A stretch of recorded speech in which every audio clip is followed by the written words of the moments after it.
Hello, South Africa. Thank you very much for coming here. My name is Ji Lee. This is my second time in South Africa.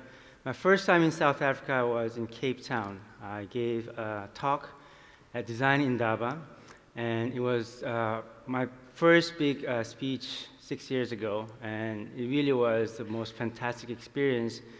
Probably was the best conference I've ever attended, and because since then I've given a lot of talks. And then now this Loeries, I was invited by Andrew. Thank you very much for inviting me. And this has been by far the most meaningful and gratifying judging experience for me. So every time I come back to South Africa, I experience something really amazing. People are extremely hospitable, and it just has been overall a really incredible experience. So thank you very much.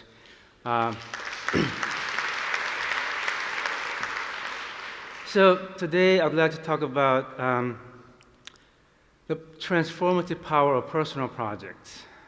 This is not about technology, it's not about specifically about Facebook, although it's part of the talk, but it's really about my personal journey as a creative and as someone who really have seen amazing power of doing personal project, and how when I do personal project, great things happen and has led to incredible things in my career. And I would like to share that with you with the hopes that hopefully it will inspire a little bit for you to think about personal project as well. So just a little bit background of who I am and where I come from. I was born in Korea. These are my grandparents, and this is my first birthday. So you give parties when you become 1 year old, and this is a traditional way of celebrating first birthday in Korea. My grandfather was a very adventurous man, and at the time Korea, which was about in the early 70s, Korea was a very difficult country economically because of the Korean War. So he took the big risk and decided to move all of us to Brazil, and this is me in high school in Brazil, which was a completely crazy experience for me because it was, at the time, I had never experienced foreign culture. I've never seen a foreign person in my life. I'd never eaten anything else than Korean food. So it was really like going from one planet to another and going to this crazy, strange and fun place like Brazil, which opened my mind forever. And when I finished my high school, I ended up coming to New York, where I studied arts, graphic design and fine arts, and since then I've been living and working in New York. So ever since I was a child, I was really interested in drawing, just like many kids do. And these are a few of the examples of drawings that I did when I was, I think, a 5-year-old boy. And I still remember the feeling of getting into this drawing. These are just like kids drawing, but I would really get into the details of this world that I created in my mind, going into like the sub-world, and there's all this detail. One on the right, the left is the Christmas, my experience in the Christmas and seeing the tree and the snow. And I was really into doing these things, I think because it was so much fun to do this. My parents didn't oblige me to work on this drawing. I just sat down and I just did this drawing, just like many other kids do. And I realized more and more that a lot of the work that I do, that I enjoy, that becomes successful, really comes down to that really childlike curiosity and fun of doing work. And I would like to never lose that fun and curiosity that I had as a child. And that's the whole, I think, the definition of how my career has developed. So as a graphic design student and at Parsons, that's where I went. This was my first assignment in a typography class. The project is called Word is Image, and the assignment is very simple, is to take an existing word, any word, and visualize the meaning of the word using the typographic element contained in that word without adding anything extra. So just to give an example, this is something that I found online. just show how you can see the letters and words just as shapes. So you can see the top view, the front view, and the side view. And it's a perfect example of how letters are just forms. And I think we have gotten so used to letters and words that we don't think about letters as just pure form as a child look at these letters. So here are some of the examples I did in sophomore in typography class: elevator, diet, clock, ill. This is a pretty easy one. And I did, we were supposed to come up with 5 of these, and I think I came up with 7 of those. It was really, really hard to crack words. It's easy to do things like jump or fall or tall. That's easy. Most of the people did that. I didn't want to do those easy words. I wanted to really crack the hard word. And I became so obsessed of doing this work that I ended up continuing doing this word as image project, and I still do it today. And then here's a video that I would like to share with you.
Hello.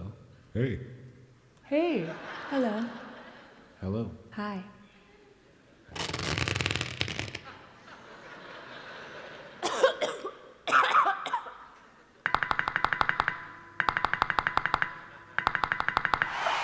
Oh no.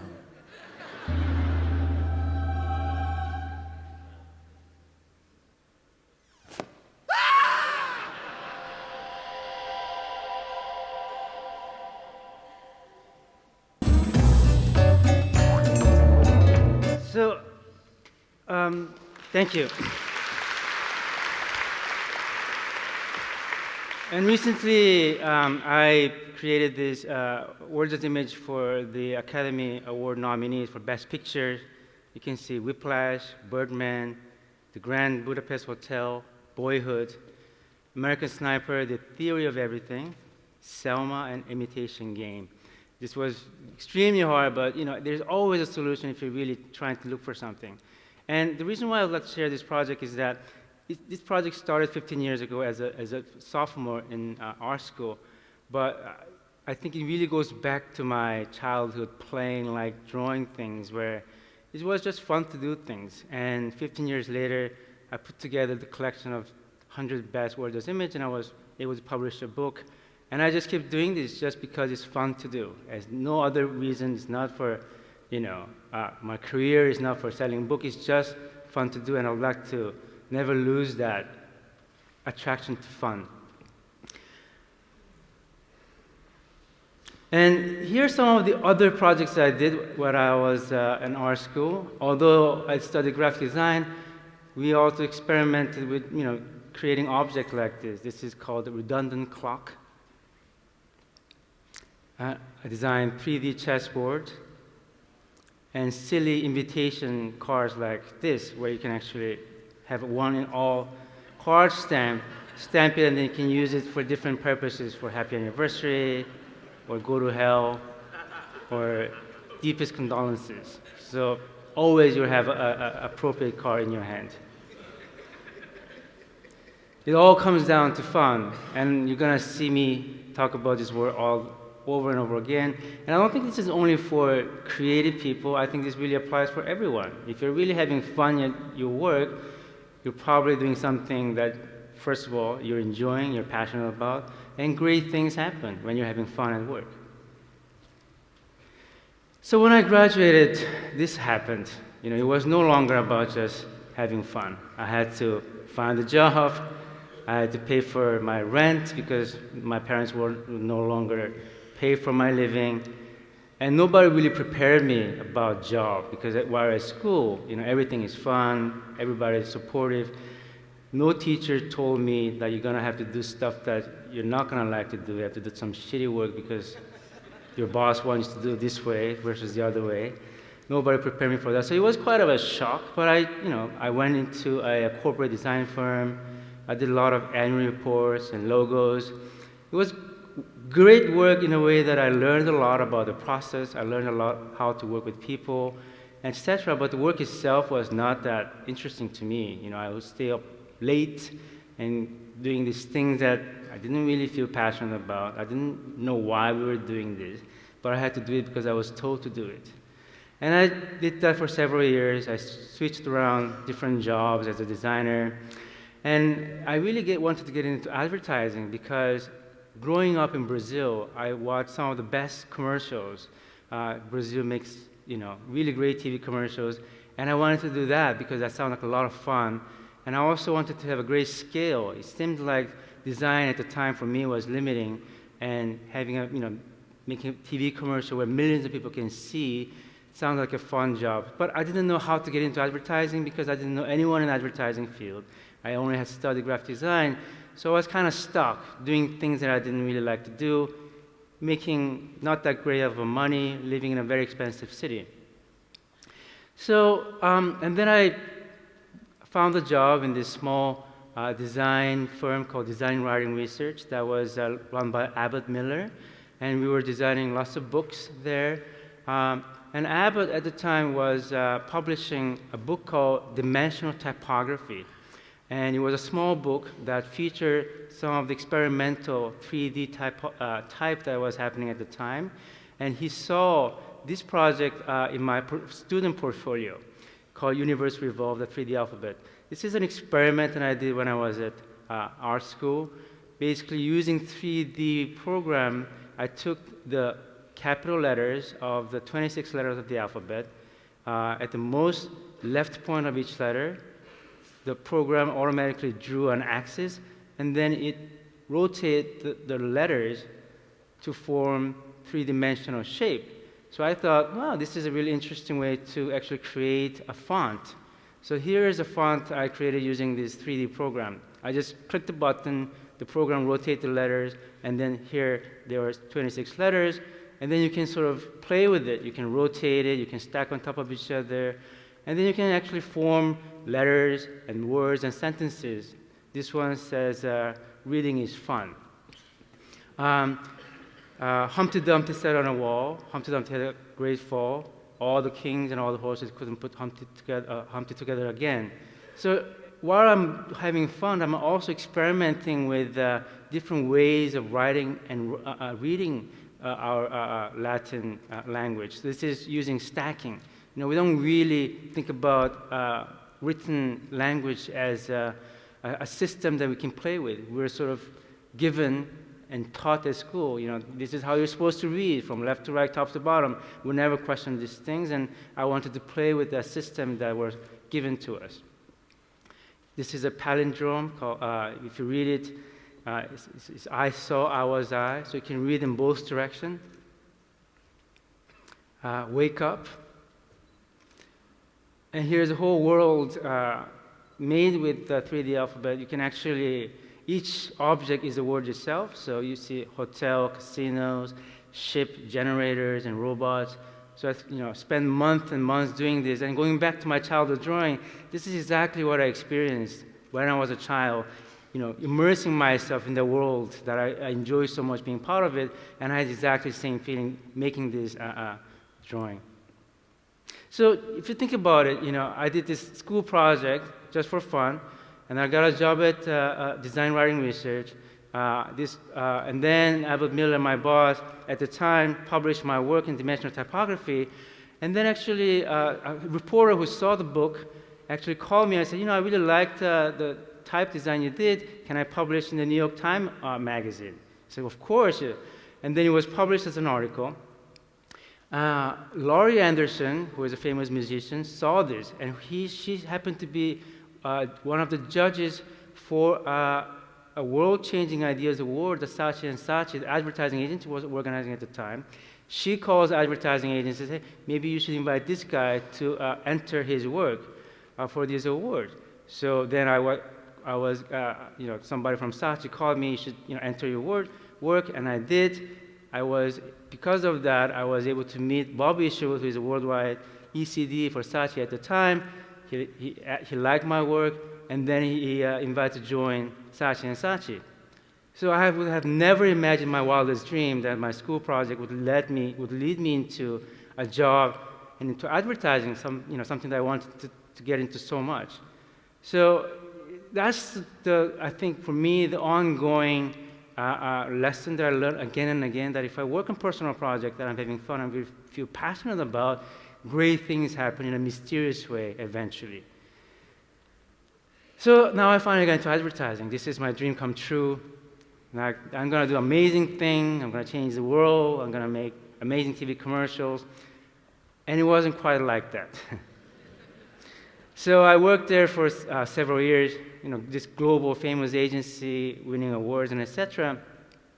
And the process was very conservative. I would come up with an idea that I thought would be really interesting for the brand and the consumers, but then every idea got tested because brands, were quite conservative in taking any risk. They wanted to do the work that they made sure that didn't create any controversy. They wanted to only make work that they tested before with the consumers. So after working about 3 years, I wasn't able to produce anything. 3 years and no work. Although everybody enjoyed the work, but then they were too afraid to try something new and take a risk. So I got really frustrated working in this environment because I just wanted to create stuff, make things, and nobody really wanted to let me do any of those things. And I could get either comfortable on this job because I was making great money.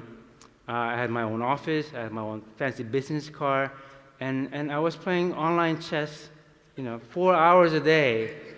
And I felt myself, this is pathetic. Like, I should be doing things. And I got comfortable because I had my own office and I was making good money.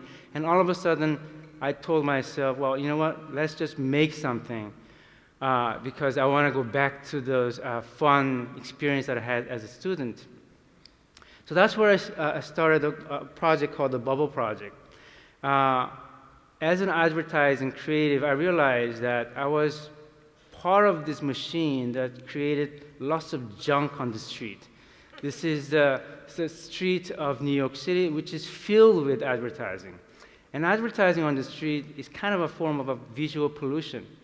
We were not asked to have these ads on the street. There's no regulation. They're just there. And every day they're increasing by tenfold.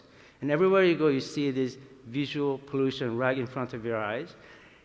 And it's everywhere, right? Giant ones. And I felt kind of guilty being part of this machine that did this thing. And I also felt, I wanted to do something as a citizen who lived in New York City. So I had a very simple idea. producing 30,000 stickers in the shape of speech bubbles to place these on top of advertisement like this, and then just leave it empty so that people can write their thoughts. So here's another example for US Army. And then here are some of the results. So people wrote animal rights for circus ads. Someone else wrote Mike Tyson beat my ear off. I steal music, and I'm not going away. I used to smoke crack on the 6th train because she's such a girl from the Bronx. In India, they're sacred, but this ain't India, bitch.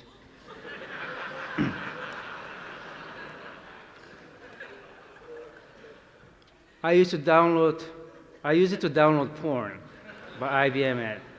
One thing I realized doing the Bubble project was that there's such a huge disconnection between what advertiser wants to communicate and how the consumer perceives that piece of advertising. And that's, I think, what's happened with probably 99% of advertising, because I don't think advertisers are really, really listening to what consumers are thinking. And they just want to shout this messaging because of their corporate, mission. But really, in the end, they are talking to themselves, and in the process, they're creating this visual garbage all around. So I think this small project was sort of the gap that connected the consumers with the advertiser and gave the consumers a voice and the platform to actually talk back at advertising. And I really believe that the stickers actually didn't hurt advertisers. It actually helped the advertisers because with the sticker, people looked more in the advertising than without the stickers. I lost my other hump to cancer. And so the consumer just really spoke the truth, right? The truth that advertisers refused to see by themselves. So after having collected a lot of these things, a lot of the interesting results, I put together a very simple website, and I posted the images and also had a template that people can download, print, cut, and then place on their own cities around the world. And then I also saw in New York City, all the people doing their own way of Bubble project with anti-corporate message or promoting their own event and etc. And here's a video that I would like to share with you. The project that started as like an innocent project suddenly became this global viral thing that I had never expected to happen. So let's play this video. Finally, from us, the Bubble Project, splattered across magazines, flying across the TV screen, popping up on the computer. The average American is exposed to some 150 ads every single day. ABC's Bill Blakemore has the story of one man who has found a way to use those ads to make art. He does it by harnessing the creativity of the people, and it's catching on. Here's Bill's report. He calls it the Bubble Project. It's illegal. Whenever I see an ad, I bubble the ad. A lot of people come to me and ask me what I'm going to write on it, and I said, nothing. What are you going to write on it? He wants the public to speak, and they do. Sometimes it's political comical. What country would Jesus bomb? Or the revolution will be outsourced. Sometimes it's social psychological. Why think about your life when you can watch us? Movie reviews. Why do I make such stupid movies? Or sometimes cinematic philosophical comical. Desperately seeking purpose, says Gollum in Lord of the Rings. There's now a book called Talkback with a map showing all the countries that bubbling has spread to through the internet. And there are also people who have started their own bubble project. progettobolla.com from Italy. He got bored working in an ad agency. So I wanted to come up with a simple device that would transform these boring ads that we see, and the idea struck, and that was the Talk Bubble sticker. But it's risky.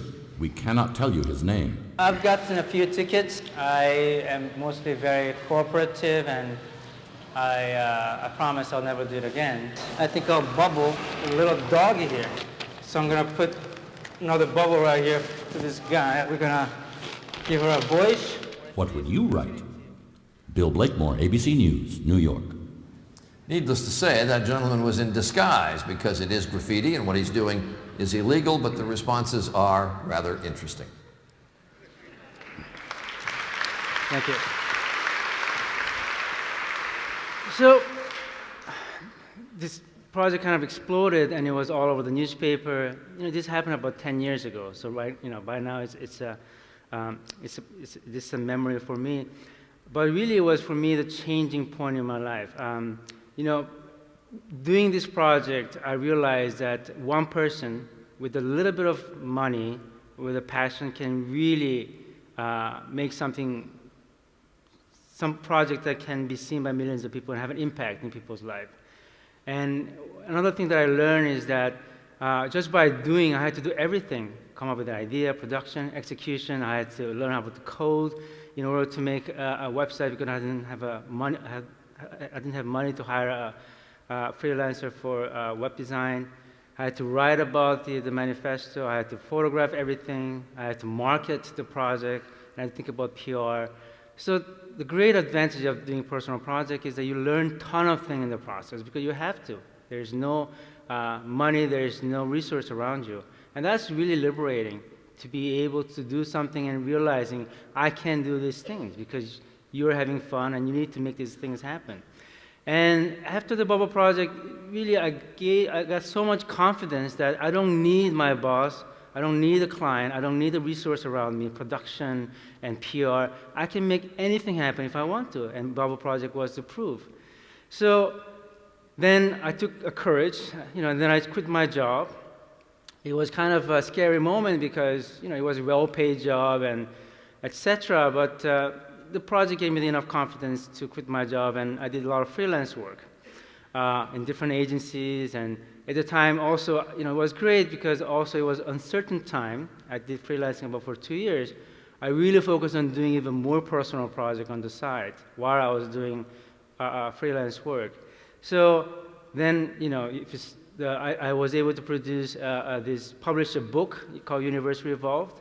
And the way I published this book was, I worked on the Universe Revolved project after I quit my job. And then I went to the bookstore, and I just looked at all different kinds of design book, and I, was looking for publishers who would be interested, perhaps, in publishing this book. I had no connection in publishing world. I had no book, I had no agent. And then I just put together a proposal, and I mailed to about 20 different publishers. And then one of them responded and said, "We like your project, we'd like to publish your book." And that's how this book happened. And then, I wanted to, after 2 years, I wanted to get back to finding, working in advertising to give a second shot at it. But I really wanted to work in a great advertising firm that really valued ideas, that made ideas happen, that would work with a really great client, would take risks. So that's when, I called David Droga. He was just starting his new agency in New York. I knew David because we used to work at Saatchi together, but I didn't know him very well. So I called him up and I said, can I bring my portfolio and share with you? And then we sat down together. I showed my portfolio, and there was no ad in my portfolio, of course, because I wasn't able to produce anything in my previous job. Everything that I had in my portfolio was my personal project, including the Bubble Project. He saw the Bubble Project, and he offered a job right on the spot. Right on that moment, he shook my hand and said, "Okay, let's work together." So I was very fortunate to be, I think, employee number 7 at Droga 5 when they were just starting. And I did some of the really amazing projects while I'm there. One of them is the TAP project that ended up winning Grand Prix in Cannes. And then later also a project for a new museum, sort of launching the Contemporary Art Museum in New York City. And a lot of the experience that I learned doing the Bubble Project, I was able to bring back to the professional world. So that's, again, another proof for me that how this personal project led me to my really, truly dream job at Droga 5. It wasn't my professional project, it was my personal project. So after Droga, I was really fortunate to be called from Google. I worked at Google for nearly 3 years doing amazing work, working with some of the most talented and smart people that I've ever met in my life. Then I got another call from Facebook after that, and now I work as a creative at Facebook Creative Shop in New York. And amazing dream jobs, and I have to pinch myself every day that I'm getting paid to do the work that I'm doing. And so I still continue to work on my personal project. I've made that as a mission in my life to never cease to do. It's a challenge because I get lazy, you know. I come home and I want to sit down and drink a nice glass of Pinot Noir and watch Netflix. Every day is a challenge because there is that attraction of the comfort. But I also know there is a great danger in that comfortable life, and I want to constantly push myself and remind myself to constantly work on personal project.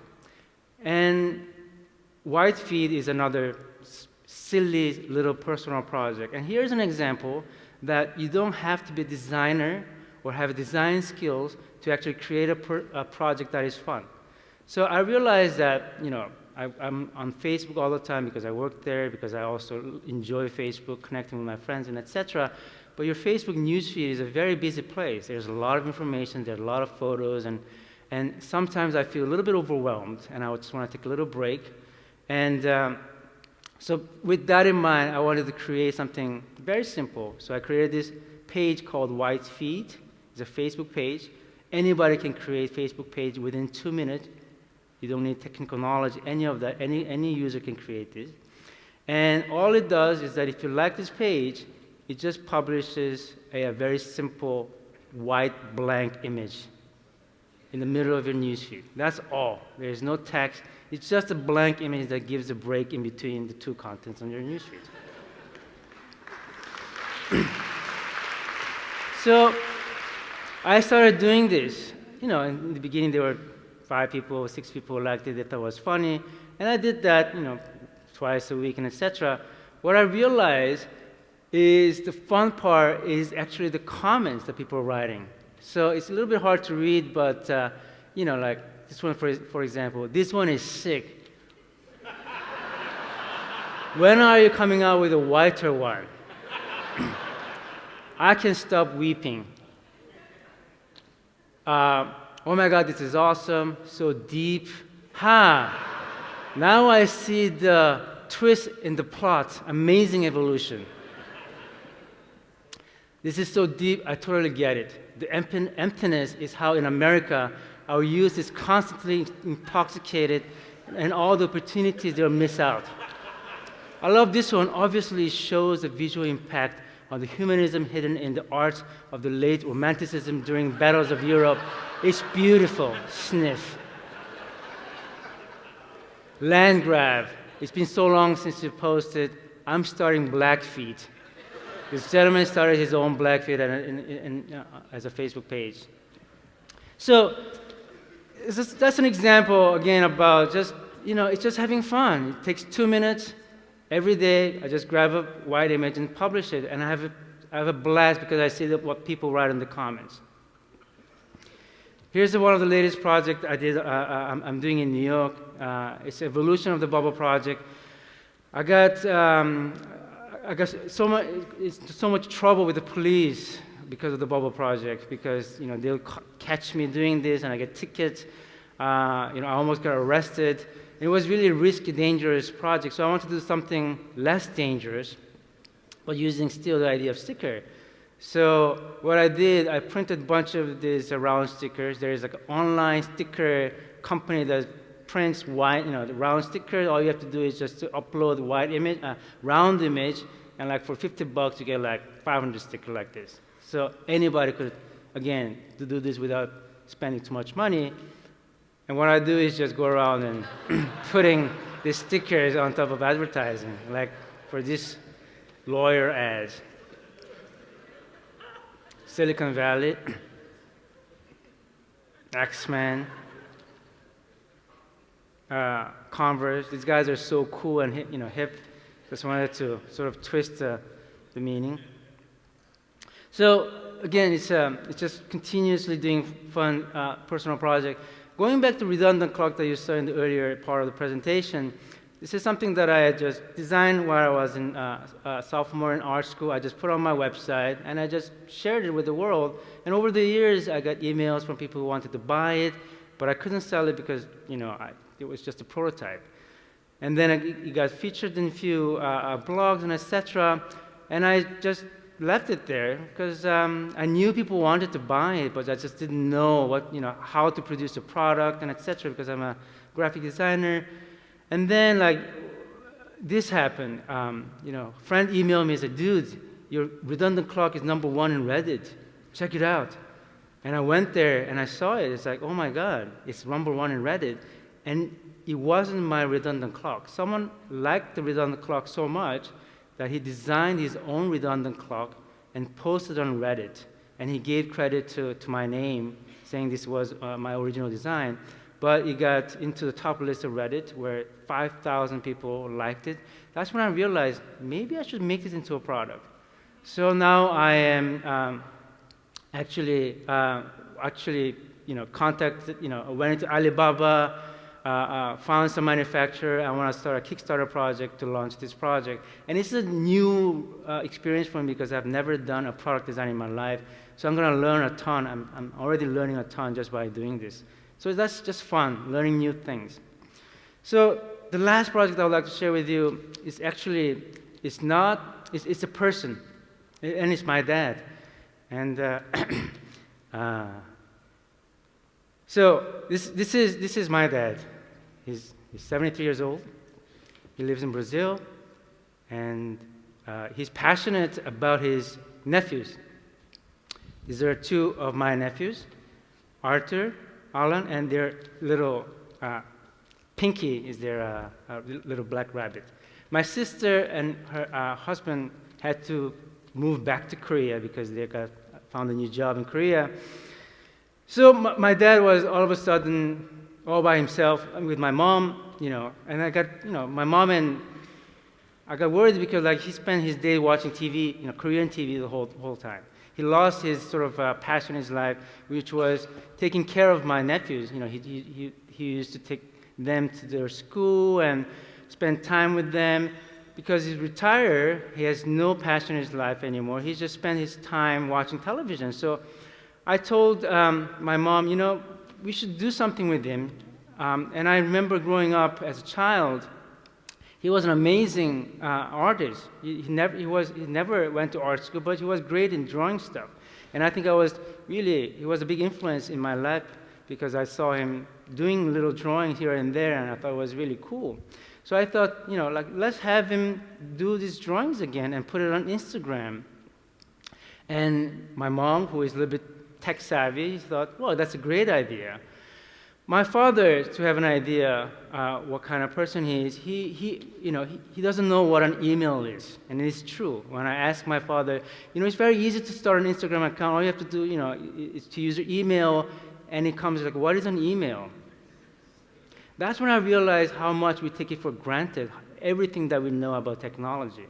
He's 73-year-old, he's very intelligent, and he didn't know what an email was. He has never used Google in his life.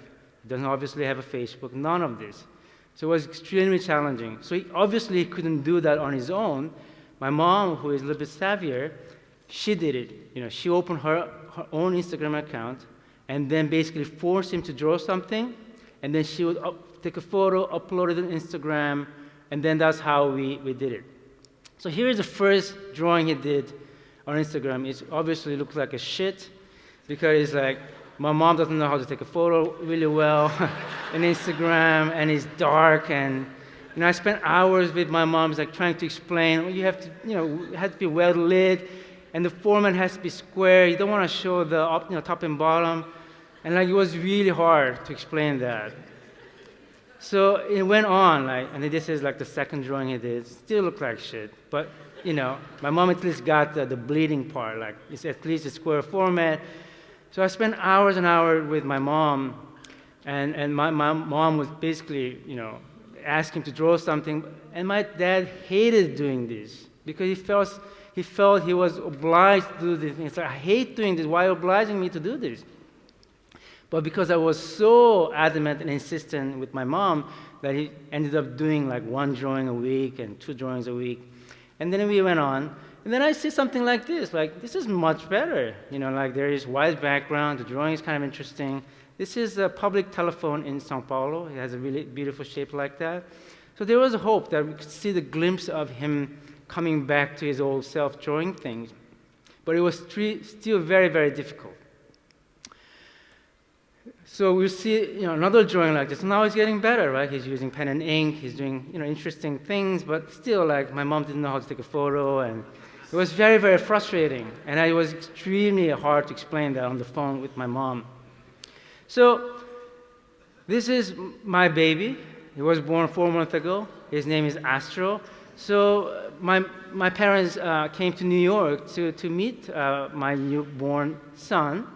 And so this is my dad coming to New York to meet Astro. He was so happy. He was like the happiest grandfather ever. And we spent time together for 2 weeks. And my mission during this 2 weeks was to teach my father how to use Instagram, which was probably the biggest challenge in my life to do something. Because he was so, he's very hard in his head. He hated the idea. How do you teach somebody who hates the notion even of drawing things and putting into Instagram? How do you actually teach them something that he's going to have fun with? So what we thought about was, after many, many, many hours of conversation, I said, this is not going to work. Like, I cannot just force him to learn Instagram. I have to come up with a purpose of why he would use Instagram.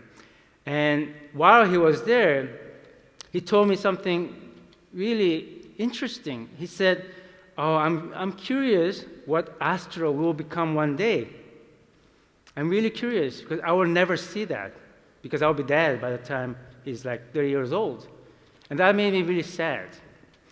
And I thought, that's the purpose, that he should be drawing something so that my son and my nephews who live in Korea can see what he does. So when they get older, they can see what a great creative person that their grandparents were. So I told my father, you should do that. And then all of a sudden, a light bulb went off. He said, I can do that. That's okay. That's a little bit more meaningful. And then he suddenly showed his interest in Instagram. And then I showed lots of drawings. Other people were drawing on Instagram. And I said, no, this is not that big deal. And he said, this is it? I can do better than this, he said. So then we came up with this handle, Drawings for My Grandchildren. That's his handle on Instagram. And he started to make drawings on Instagram. And this is his first drawing that when he came to New York, drew and actually we photographed it together, and we uploaded on Instagram. It's a beautiful drawing, and it's very simple, but it's a beautiful drawing. And he did more of this drawing. This is a view from Brooklyn looking at Manhattan. When he went to MoMA with my mom, he drew a bag. And then he drew a toy for my little boy. And then we said, with these drawings, let's have an exhibition at the end of the year, and we can sell it, each drawing, for $100. And then you can collect this money, and you can buy an airplane ticket to see your grandchildren in Korea and in Brazil. And in New York. And he loved that idea. So we went to IKEA, we bought a bunch of frames, and that's what we're going to do. He's going to make drawings, and he's going to have an exhibition, and he's going to raise money so they can travel to see his grandchildren. Now he has a purpose, now he has a mission in his life. So that's the first drawing that actually he sold for $100, and I bought it.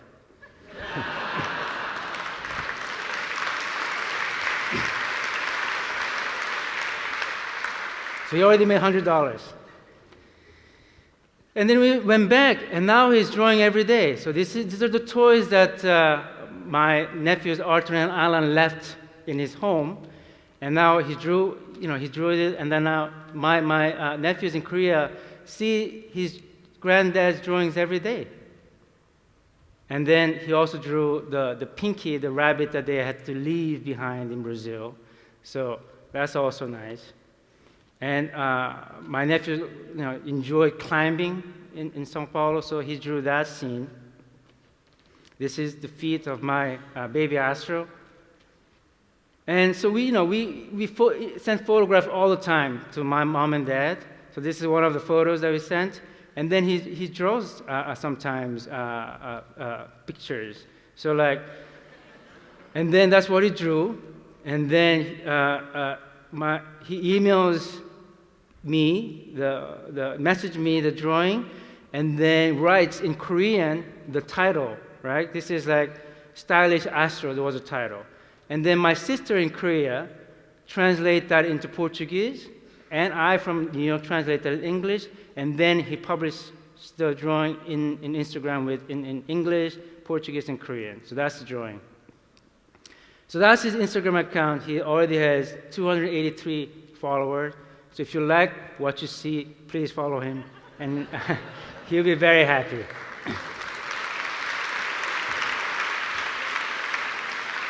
So that's my latest project, and it's the most gratifying project ever. Although it's not something that I created, I feel so gratified because I feel like there was a positive thing that came out. And I think that's a lesson that I think I would love to share with all of you is that, it takes time when you're working with a tough client, when you're working with your colleagues, your junior creative in the company, that there's no, like you want to communicate something, you want to make them do something, but they're so resistant. It really takes time, and you really have to try to understand what they want to do, why they want to do something. It's not me wanting to push something onto them, but really stopping, understanding why they would want to do, what are their needs, and then trying to think backwards, and then trying to offer something that would be meaningful for them. And when that happens, magic happens. Then they're all of a sudden really passionate and interested in doing things. And I think that's really, for me, the biggest lesson that, it's not about me, it's about understanding the person and then taking time with them to make something amazing happen together. So here are some of the parting thoughts that I learned doing personal projects. So when I work on personal project, as you can see, and share with the world, and the sharing I think is a very important thing. It doesn't really help if you're doing the personal project and just sitting on your portfolio and then only you know about it. You've got to share the work, and then great things happen. Again and again I saw that throughout my whole career. When you work on something great happens. 15 years later or 10 years later, eventually something great happens. Personal and professional projects can complement each other. So the great companies that hired me was because of my personal project, and I do keep doing this personal project, and two worlds feed each other. Things that I learn from personal project, I bring to the professional world, and vice versa. And the great thing about personal project is that also the people who enjoy your personal project, who hire you for that, are the people that I would love to work for. If a company look at my personal project and I say, so where's your professional project? I know those guys are not the right bosses for me. So these two worlds can actually complement each other. Anyone can be creative. People mix creativity with artistry because some people say, oh, you're so creative, oh, I could never do that. That's bullshit. Because creativity is just a different way of thinking, different way of looking at things. If you're going from your work to home every day, just take a different street and you're going to see different things. That's just a different way of looking at things. So anybody can be creative. I'm so adamant about it. I've seen that again and again, that it's just a different way of thinking and different way of looking at things. If my 73-year-old dad, who didn't even know what an email was, can make a personal project and share it with the world, anyone can do it. And that was, for me, a biggest lesson that with little time and effort, anyone can create a meaningful personal project. Making a project for fun is the best thing, but making a project that makes my heart warm is even better. And this is a new experience for me that I've been having since I had my boy and I work with my dad. I'm starting to see the benefit of doing something that just make my heart feel warm. And it's a different, amazing experience. And finally, ideas are nothing. Doing is everything. A lot of people talk about great ideas, but in the end, you have to make it happen. So that's all. Thank you very much.